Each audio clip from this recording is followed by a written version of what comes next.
My people, on a good afternoon. It's good afternoon here in Maryland.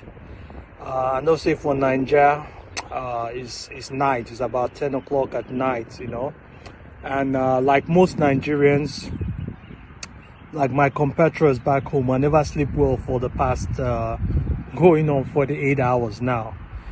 And but first of all, because of the election, obviously, I want to thank our people. I want to thank Nigerians for coming out, the young and old, for coming out and for voting for change. Because the reality is that Nigerians voted for change. And also take a moment of silence for those of them who lose their life in the process, And it's a shame that for you to go to have your voice, have your say in the governance of your country, so you could end up losing your life. And I like other people, challenge our country folks, our country women and men back home to stand up. And the reality is that people stood up. People came out, irrespective of the weather. People came out, irrespective of the intimidation, the banditry. People came out and stood firm and recorded events. We saw different events unfold. In some areas, we saw that, we saw that the plan in effect has been that NEC would work hand in hand with the corrupt officials to defranchise Nigerians, to make sure that the votes that was cast is not tabulated, and published as the legitimate vote of the land. So that is sad. The fact that NEC, the National Independent Electoral Commission, have connived, and we're silent. We're silent in the midst of voters' intimidation, in the midst of killings, in the midst of the fact that polling stations some of them didn't get activated till 11, 12 o'clock. Some areas never voted. NEC was silent and allowed all that rot to happen. And we've seen evidence of all kind of voters' intimidation, people trying to truncate the will of the people, from Lagos to the southeast, to even in the north, where we see children voting.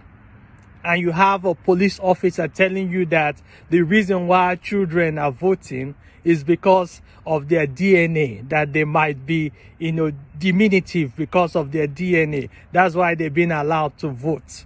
Hey, our people, which kind of story with this? But as I said earlier, our people have stood up. And I want to challenge, our people to keep on standing up. I saw a video earlier yesterday when the lady from the candidate for the Labour Party in Lagos was talking about, was in the polling place and challenging those that were rigging the elections, that they were correlating, they weren't actually putting in the information, the valid information. They were making up stuff as they went on, So we saw that, just like we saw in the north, people thumbprinting, 1, 2, 3, up to, 10, the fingerprint, the vote, just they rigged the election. So that Lagos representative, she spoke and she said, guess what? She told them to stop. But right now, her life is in danger. But in her tape, noting that her life is in danger, she made sure to tell Nigerians, the game plan is you don't wait for the court system in Nigeria. The reality is that most of the court systems, or most of the practitioners in the higher echelons of the courts, are as corrupt as our politicians. So I challenge, like every Nigerian, just like Nigerians have sacrificed to come out and have try to get their voice across, try to